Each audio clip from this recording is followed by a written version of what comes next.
在影片开始之前，我想先问你一个非常诚实的问题：你是想要一夜致富，还是想要一辈子都不缺钱？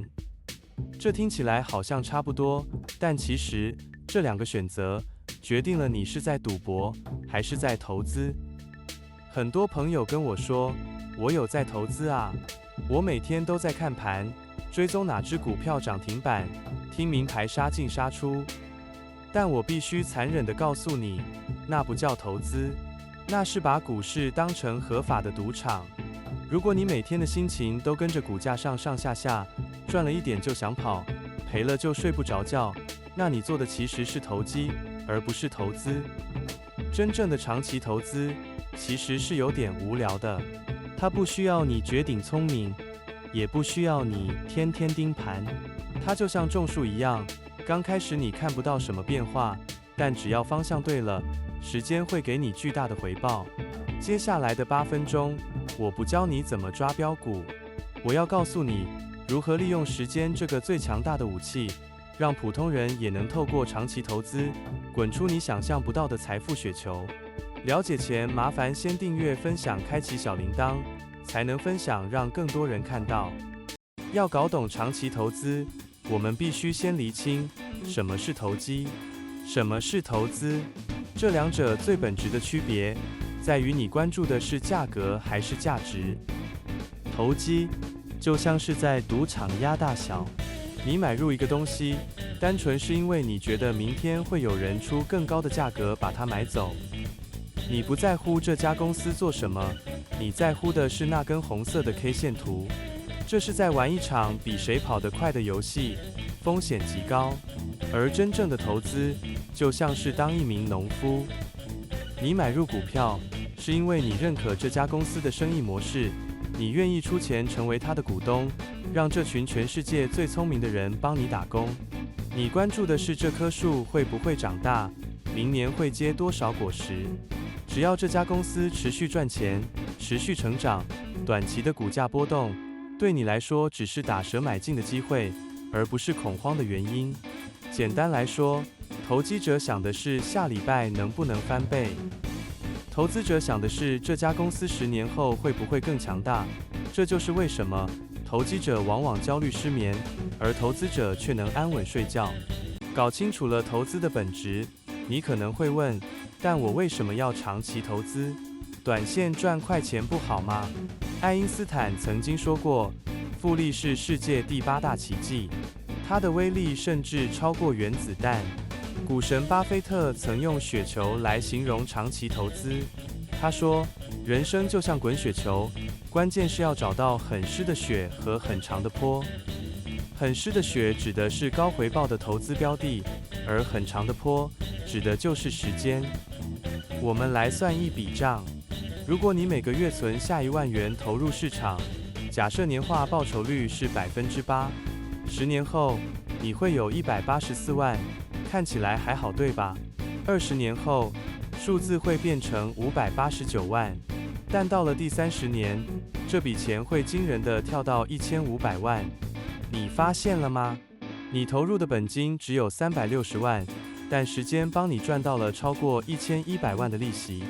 这就是长期投资最迷人的地方，在后期，钱赚钱的速度会远远超过你劳动赚钱的速度。而且，长期投资还有一个隐形的好处，那就是提高胜率。根据历史数据，如果你只持有股市1天，输赢跟丢铜板差不多，但如果你持有超过20年，获利的几率几乎是100%。时间就是普通投资者对抗风险最好的护盾。听完复利的威力，你一定会问，那我具体该买什么呢？对于大多数没有时间天天研究财报的普通人来说，我推荐这3种最适合长期持有的标的。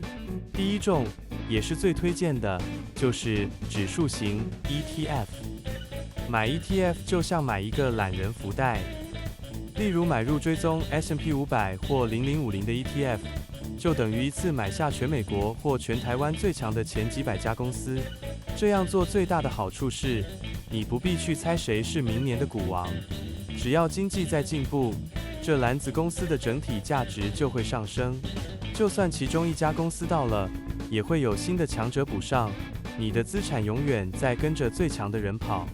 第二种是绩优股，也就是所谓的蓝筹股，找那些生活中随处可见、拥有护城河的公司，像是大家都要喝的可乐，都要去的超市。这些公司获利稳定，而且会持续配发股息，适合追求稳健的人。但我要特别提醒，长期投资的清单里，通常不包括那些波动巨大的迷因币，或者是需要频繁操作的杠杆合约。记住，我们的目标是稳健成长，而不是去参与一场随时可能崩盘的派对。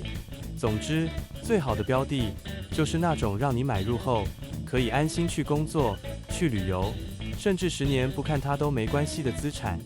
既然长期投资这么好，为什么成功的人还是少数？长期投资最大的风险，从来不是股市下跌，而是你在错误的时间离开市场。当市场大涨时，你会觉得自己是股神，想把所有钱都投进去，这叫贪婪。但当市场大跌，新闻每天暴利空时，你的大脑会尖叫着叫你快跑，这叫恐惧。你看这张图，历史上所有巨大的跌幅，在10年、20年的长度来看，都只是一个小小的坑，但身处其中的时候，那种资产缩水的压力，会让很多人在黎明前选择放弃。另一个陷阱是噪音。在这个信息爆炸的时代，每天都有人预测明年会崩盘，但事实上，预测市场是上帝的工作。普通人最容易犯的错，就是因为昨天的坏消息，卖掉了后天会翻倍的资产。记住，长期投资者的必修课不是看财报，而是修心。当市场打折时，你要把它看作是周年庆，而不是灾难。能忍受波动的人，才有资格领取时间的红利。很多人说，长期投资太慢了，那是巴菲特这种有钱人才玩的游戏，但你知道吗？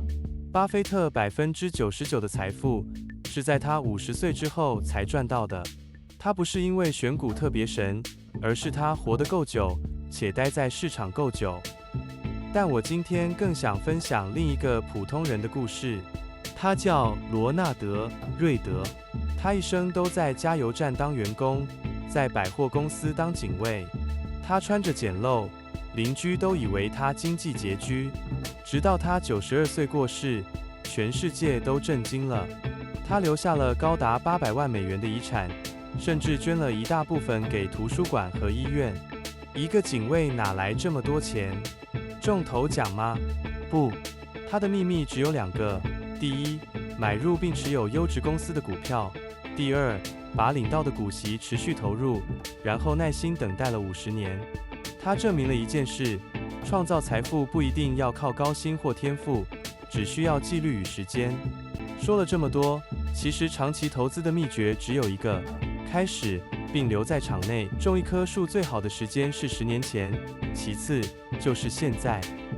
你的下一步不需要很复杂，从这个月开始，拨出一笔不影响生活的闲钱，选择一个稳健的指数 ETF， 开启定期定额，剩下的就交给时间去发酵。如果你觉得今天的内容对你有帮助，请帮我按赞、订阅，并分享给那个每天还在为股价焦虑的朋友。我们一起慢慢变富。我是原动力，我们下集见。